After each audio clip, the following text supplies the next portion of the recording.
दिल में राय बराबर भी तकब्बुर है तो जन्नत के काबिल नहीं हो मेरे भाई। ये हम नहीं, ये मोहम्मद मुस्तफ़ा सल्लल्लाहु अलैहि वसल्लम ने फरमाया है, ये हदीस है। और ये बात तमाम आलिम उलमा सूफिया इकराम जानते हैं, लेकिन आपके पास इसे बताता नहीं है कि अपने दिल से तकब्बुर निकालने का तरीका सीखो, इल्म सीखो। अपने दिल से हसद, बोझ, कीना, नफ़रत, ये जो और भी बहुत सा बीमारी है, ये अपना दिल से निकालने का इल्म सीखो, तरीका सीखो। ये तरीका, ये इल्म मिलेगा कहाँ? ये आपको कभी भी आलिम बताता है? नहीं बताता है। फिर जब आपका दिल में राय बराबर भी तकब्बुर रह गया और आपका इसी हाल में मौत हो जाएगा और आप जन्नत के काबिल नहीं हैं, तो फिर आपका रोज़ा और नमाज कहाँ जाएगा? आपका हज और ज़कात खैरात ये सब कहाँ जाएगा? जब ये कैसे बख्शिश कराएगा?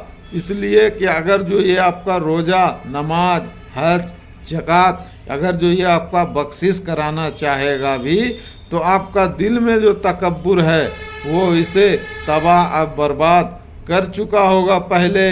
भले आपको पता है कि हमने नमाज भी पढ़े हैं, हमने रोज़ा भी रखे हैं, हमने हज और ज़कात भी किए हैं, लेकिन ये जो आपका दिल में राय बराबर जो तकब्बुर था वो आपका नेकी के पहले ही खा चुका है। आप गलत फैमिली में हो कि हम ये नेकी को लेकर जा रहे हैं। अगर जो आपके पास रोज़ा, नमाज, हज, ज़कात होता तो फिर दिल में तकब्बुर नहीं होता। यही तो मैन खूबी है, जिसके दिल में अगर जो नमाज उतर रहा हो, हज और ज़कात ये सब का नूर दिल में दाखिल हो रहा है, तो फिर जो नफ़रत है, जो कीना है, जो बोझ है, जो हसद है, वो दिल से बाहर आ जाएगा।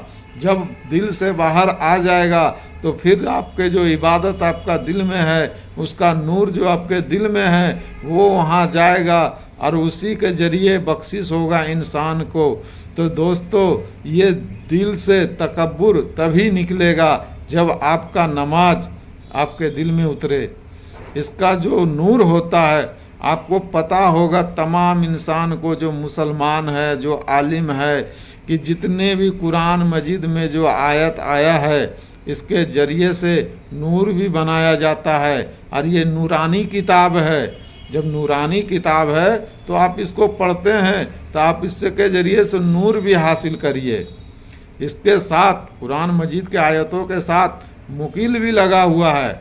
जब ये आप आयत पढ़ते हैं तो उसका मुकील का मदद भी आपके साथ होना चाहिए। तो अगर जो आपको नूर मिल रहा है कुरान शरीफ पढ़ने का, तो वो नूर जाएगा किधर? वो नूर आपका दिल में उतरना चाहिए, तभी तो आपका दिल में जो हसद, बोझ, कीना उतरा हुआ है, घुसा हुआ है, उसको निकालेगा, उसको जलाकर बर्बाद कर देगा, तबाह कर देगा उस बुराई को, और वो नूर वहाँ जाएगा और दिल को चमकाएगा। जब चमकता हुआ दिल अल्लाह देखेगा तो खुद ब खुद मेहरबान हो जाएगा कि ये बंदे ने हमारे इबादत के ज़रिए से, रोज़ा, नमाज, हज के ज़रिए से, ज़कात के ज़रिए से इसका और कुरान मजीद का नूर भी हासिल किया और इसके ज़रिए से दिल भी चमकाया। तो ऐसे चमकते हुए दिल को अल्लाह पाक देखता है तो वो बहुत ही रश्क करता है और उस बंदे पर मेहरबान हो जाता है। फिर एक दिन ऐसा आता है कि अल्लाह उसे कुछ न कुछ मर्तबे से नवाज भी देता है। और जब मोहम्मद मुस्तफ़ा सल्लल्लाहु अलैहि वसल्लम के महफिल में जब ऐसा बंदा पहुंचता है अपना रूह को चमकाकर, अपना दिल को चमकाकर, तो हुजूर सल्लल्लाहु अलैहि वसल्लम ने ऐसे बंदे पे रश्क करता है और उसका मुर्शिद को भी दुआ देता है और कहता है कि ये नापाक इंसान को पाक करके हमारे महफिल तक ले आया है।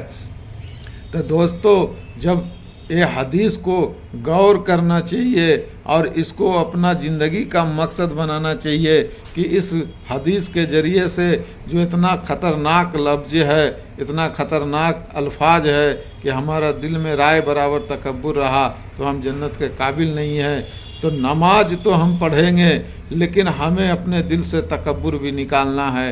हज और ज़कात भी करेंगे, हमें अपने दिल से बुराई जो है मेरे दिल में, नफ़रत, कीना, बोझ, हसद, ये सब को बाहर निकालना है। तो इसका तरीका क्या है? ये तरीका जहाँ से भी आपको मिले दोस्तों, आपको ढूंढना चाहिए हर हाल में, और ऐसे इंसान को पकड़ लेना चाहिए कि जो दिल की सफाई करने का मास्टर हो, वो इसका इल्म रखता हो। ऐसे इंसान का गुलामी में आ जाओ, ऐसे इंसान का दामन पकड़ लो, जो कि एक ऐसा आज के दौर में यूनुस अल-गौहर ने अलरा टीवी से तकरीर करता है, जो आज इंसान के लिए वो समझ लो कि वो दूसरी ज़िंदगी बांट रहा है।